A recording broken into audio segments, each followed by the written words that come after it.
Hi hello എല്ലാവർക്കും നമ്മുടെ YouTube ചാനലിലേക്ക് സ്വാഗതം. അപ്പം നമുക്ക് വീഡിയോയിലോട്ട് കിടക്കാം. ഇന്നത്തെ നമ്മുടെ വീഡിയോ എന്ന് പറയുന്നത് കൂരി മേടിക്കാൻ വന്നതാണ് കേട്ടോ. അപ്പോൾ കൂരി മേടിക്കാനായിട്ട് വന്നപ്പോഴത്തേക്കും ഞണ്ട് കണ്ടു. അപ്പോൾ കൂരിയും ഞണ്ടും ഞങ്ങൾ മേടിച്ചിട്ടുണ്ടായിരുന്നു. അപ്പം നല്ല പെടയ്ക്കുന്ന ഞണ്ടാണ്. അപ്പം ഞണ്ടിന് നല്ല ജീവൻ ഉണ്ടായിരുന്നു കേട്ടോ. അപ്പം ജീവനുള്ള ഞണ്ടൊക്കെ ആയിരുന്നു. അതെല്ലാം പെറുക്കിയിട്ട് അപ്പോൾ നമ്മൾ മേടിക്കുകയാണ് കേട്ടോ. അങ്ങനെ നമ്മളിതെല്ലാം വീട്ടിൽ കൊണ്ടുവന്നിട്ട് നമ്മൾക്ക് വെട്ടാനായിട്ട് എടുത്തു കേട്ടോ. പണ്ട് കൂരിയും കൊണ്ട് അച്ഛൻ വരുമ്പോഴേ എന്തുവാ അമ്മ എടുത്ത് ഓടിക്കും, എടുത്ത് വലിച്ചെറിയും. കാരണം ഭയങ്കര പാടാണ് ഈ കൂരി വെട്ടാനായിട്ട്.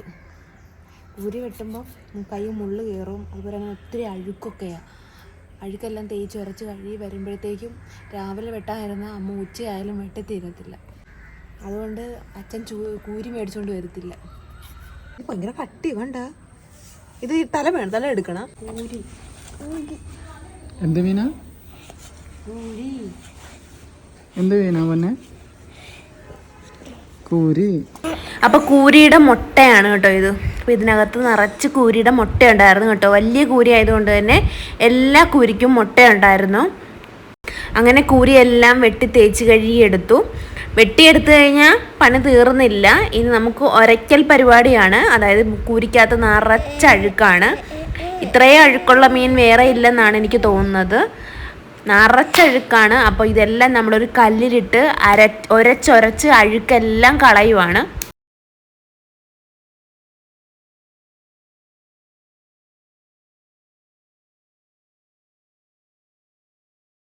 കല്ലിലിട്ട് തന്നെ ഇത് ഒരച്ച് കഴുകിയാലേ അഴുക്ക് പോകത്തുള്ളൂ. അപ്പം നല്ല രീതിയിൽ തന്നെ നമ്മൾ തേച്ചുരച്ച് കഴുകുന്നുണ്ട്.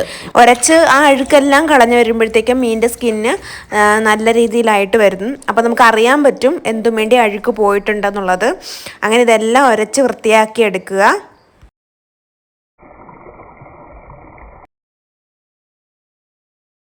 നമ്മൾ മീൻ നല്ല രീതിയിൽ തന്നെ തേച്ച് ഉരച്ച് കഴുകിയിട്ടുണ്ട് കല്ലിലിട്ട്. അപ്പം ആ കല്ലിൽ നിന്ന് നമ്മൾ എടുത്ത് നന്നായിട്ട് ഒന്നുകൂടെ ഒന്ന് തേച്ച് പിച്ചാത്തി വെച്ച് ഉരച്ച് അത് നമ്മൾ മുറിച്ചെടുക്കുകയാണ് കേട്ടോ. ചെറിയ ചെറിയ കഷ്ണങ്ങളായിട്ട് അരിഞ്ഞെടുത്ത് നമുക്ക് മുളകിൽ കറി വെക്കണം. അതിന് വേണ്ടിയിട്ട് ഞാൻ ചെറിയ ചെറിയ കഷ്ണങ്ങളായിട്ട് അരിഞ്ഞെടുക്കുകയാണ്.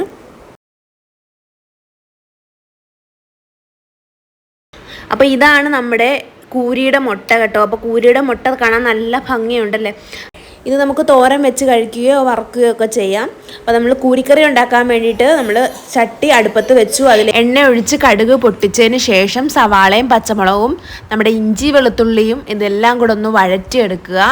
ഉപ്പിട്ട് തന്നെ വഴറ്റിയെടുക്കുക. ഉപ്പിട്ട് വഴറ്റിയതിന് ശേഷം ഒരു തക്കാളിയാണ് ഇവിടെ ചേർത്ത് കൊടുക്കുന്നത്. ഒരു തക്കാളി നമ്മൾ ചെറിയ കഷ്ണങ്ങളായിട്ട് അരിഞ്ഞരിഞ്ഞ് ചേർത്ത് കൊടുക്കുക. തക്കാളി ചേർത്തതിന് ശേഷം മുളക് പൊടി, മഞ്ഞൾപ്പൊടി, മല്ലിപ്പൊടി ഇതെല്ലാം കൂടെ ഒന്ന് ചേർത്ത് പച്ചമണം മാറുന്ന വരൊന്ന് വഴറ്റിയെടുക്കുക. മുളകും മല്ലിയും ഒന്ന് മൂത്ത് വരുമ്പോഴത്തേക്കും അതിലേക്ക് നമ്മൾ ഇച്ചിരി തിളപ്പിച്ച വെള്ളമാണ് ഒഴിച്ചു കൊടുക്കുന്നത്. 2 ദിവസമൊക്കെ കറി കൂട്ടണമെന്നുണ്ടെങ്കിൽ നമ്മൾ തിളപ്പിച്ച വെള്ളമാണ് കേട്ടോ ഒഴിക്കുന്നത്. അന്നത്തെ ദിവസത്തേക്ക് മാത്രം വേണ്ടിയിട്ടാണെങ്കിൽ പച്ചവെള്ളം മാത്രം ഒഴിച്ചാലും മതി. അപ്പം നമ്മൾ ആ തിളച്ച് വരുന്നതിലോട്ട് നമ്മുടെ പുളിയാണ് കഴുകി ഇട്ട് കൊടുക്കുന്നത്.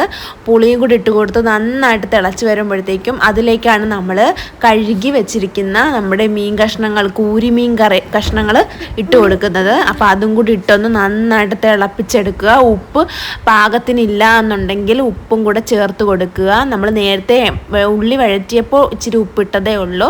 ഉപ്പും കൂടി ഇട്ട് കൊടുത്ത് നന്നായിട്ട് തിളപ്പിച്ചെടുക്കുക. ആ സമയം കൊണ്ട് തന്നെ ഞാൻ നമ്മുടെ കൂരിമുട്ടയും വറുത്തെടുത്തിട്ടുണ്ടായിരുന്നു.